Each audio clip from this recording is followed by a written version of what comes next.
C'est presque de l'info. C'est la revue de presque de Nicolas Canteloup.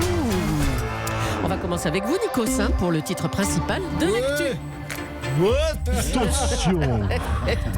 Et oui, avant de revenir, ma chère Julie, chers auditeurs, bonjour. Avant de revenir sur l'actualité, mon invité ce matin est toujours avec moi. C'est l'italien Roberto Saviano. Je devrais dire l'écrivien Roberto Saviano. La mafia le recherche, vous le savez, depuis 13 ans, sa tête est mise à prix. Eh bien, il est là. Il est à Europe 1 en exclusivité. Moi, j'ai pas mis 13 ans pour le trouver, j'ai mis 2 jours. Vraiment, franchement. Alors, Roberto Saviano, merci d'être là. Vous êtes un homme courageux. Roberto Saviano, merci d'être avec nous ici. Oula. Alors, on va envoyer une page de publicité, chers auditeurs. On vous dira tout.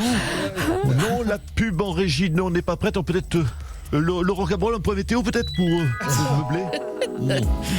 Oui, alors j'avais dit, j'avais prévenu qu'il fallait pas sortir les plantes fragiles en ce moment, elles pouvaient être refroidies, mais là il y en a une qui a été refroidie, là. Voilà, comme quoi, mes prévisions, faut écouter un petit peu. Merci mon cher Laurent.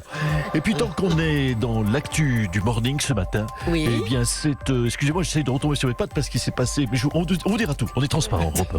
Emmanuel Macron, voilà, qui se déplace en Corse, c'est l'actualité, tout est prévu pour l'accueillir. Nous avons eu la confirmation par Jean-Michel Apathy, les bonne place.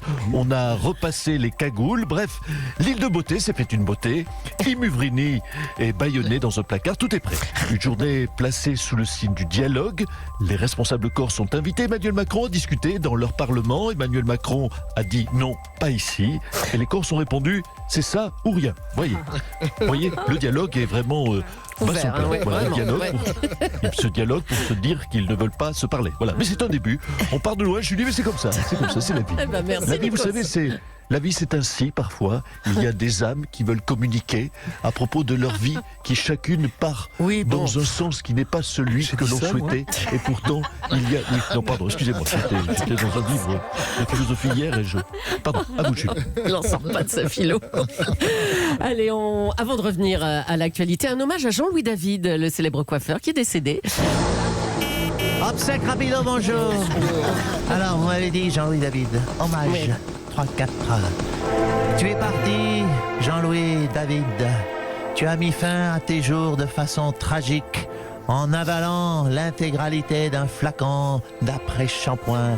Effondré quand tu as réalisé la coupe de cheveux que tu avais infligée pour l'éternité à Agnès Varda. Les coiffeurs du monde entier... Attendez, vous dites n'importe quoi. Il n'a pas fait ça du tout, Jean-Louis David. C'est pas lui, là. Oui, mais enfin, moi j'ai appris sa mort hier soir, tard, donc j'ai juste le temps de griffonner une bricole sur un coin de nappe, voilà. Désolé. On vous paye pas cette fois-ci, C'est bon.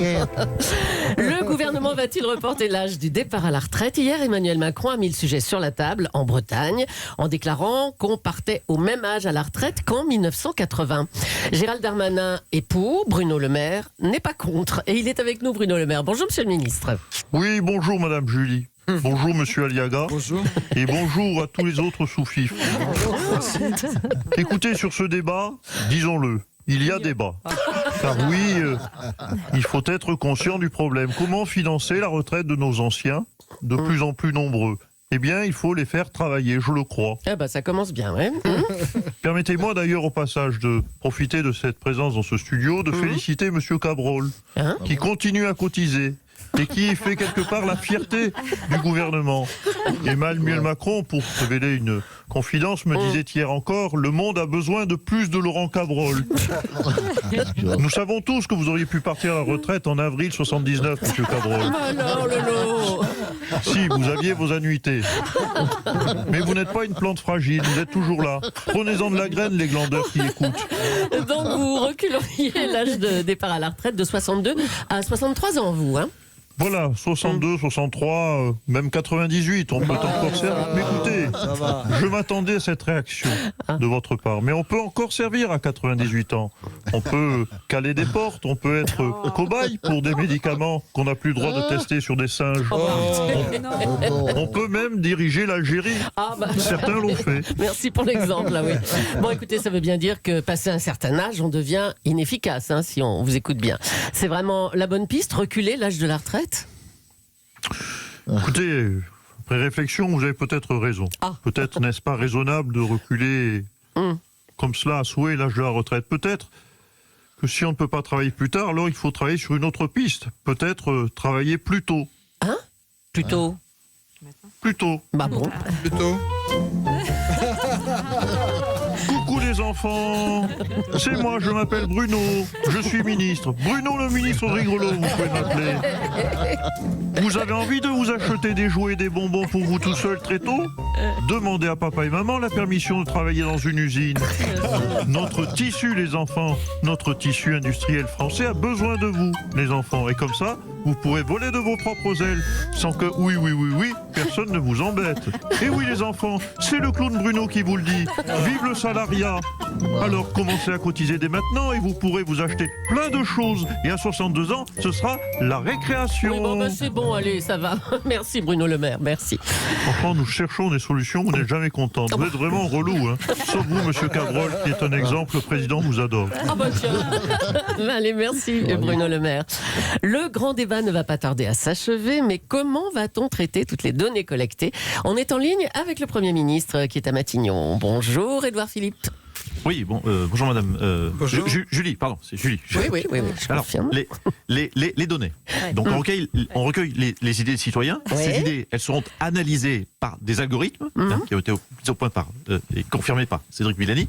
Ça imprime une synthèse qu'on glisse dans cette machine. Enfin, vous ne la voyez pas parce qu'elle est à côté de moi et on est en duplex. Donc, et là, vous voyez, voilà, hop.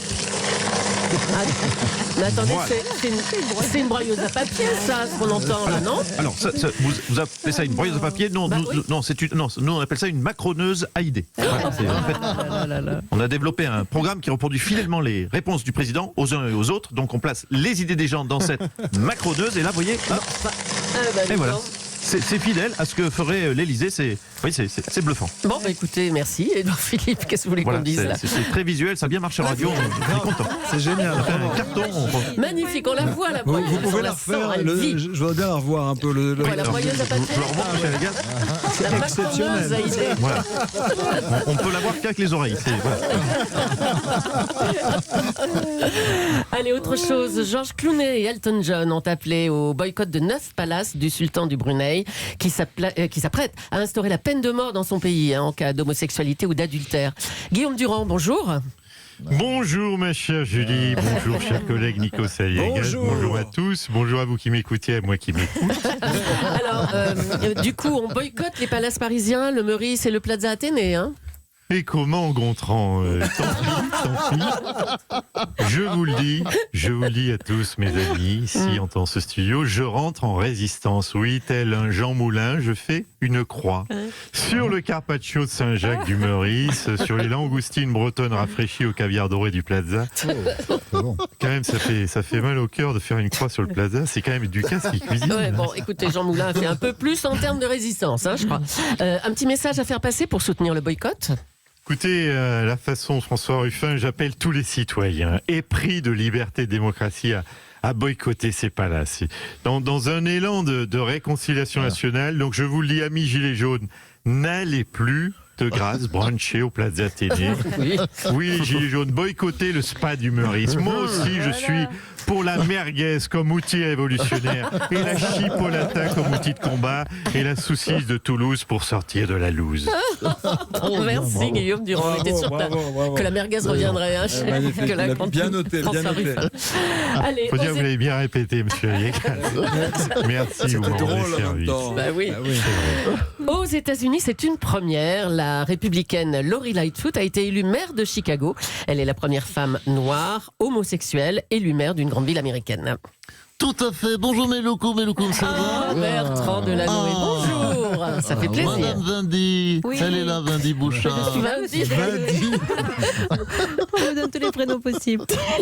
Alors, oui, c'est moi, vous m'avez reconnu. Bon, écoutez, alors au sujet de Laurie Lightfoot, sincèrement, maire d'une grande ville, noire et homosexuelle, franchement, ça va. On va pas non plus lui décerner une médaille non plus. D'autres l'ont fait avant. À Paris, par exemple, il y a une dizaine d'années, pardonnez-moi, vous avez un souvenir de quelqu'un qui était... c'est Bibi. Oui, bien sûr. Non, mais attendez quand même. Maire d'une grande ville, ok. Homosexuel, ok. Mais vous n'êtes pas noir, monsieur Delanoë. Je sais, cher Julie Leclerc, merci de me le rappeler. C'est pourtant pas faute d'avoir essayé. Mais voilà, j'ai une peau de roux, Trop sensible. Écoutez, j'ai beau me faire des UV 12 heures par jour, je reste blanc comme un cul. Que voulez-vous En plus, les abonnements premium à point soleil, c'est pas donné. Non, franchement, quelle frime la maire de Chicago. Je comprends, mais il reste encore beaucoup de chemin à faire. Pardonnez-moi, je suis troublé. Oui, ça s'entend. Il reste beaucoup de chemin à faire pour m'égaler. Oui, il faut encore installer des Vélib, organiser Chicago plage avec des Américains sur du sable en pleine 4e avenue. Et là, on verra si elle est mieux que moi. Oui, on verra. Merci Bertrand Delanoë d'être passé. On adore quand vous venez nous voir. Allez, pour terminer, un petit mot des obsèques d'Agnès Varda qui ont eu lieu, donc déjà avant-hier, je crois. Nicolas Sarkozy, vous avez retrouvé le film dont vous vouliez nous parler. On cherchait votre film préféré d'Agnès Varda. Quand vous avez une idée dans la tête, vous m'abjulez. Merci tout de même de m'accueillir. Oui, tant qu'on parle d'Agnès Varda, on a parlé de la surfeuse, on a parlé de la pharmacienne. Oui, Valda, tout ça. Mais je crois qu'Agnès Varda, on n'a pas parlé de la femme pleine d'énergie. Agnès Varda, c'était une vraie pile électrique. C'était quelqu'un qui s'arrêtait jamais. C'est ça qui fait que Varda, c'est une référence en termes d'énergie. Mieux que Duracell. Agnès Varda, c'était autre chose. Franchement, Agnès Varda, c'était autre chose qu'un petit lapin qui joue au tambour. Oui, mais vous ricanez. Mais sans Agnès Varda, l'élection de M. Abiker, elle ne roulerait pas aujourd'hui. Donc,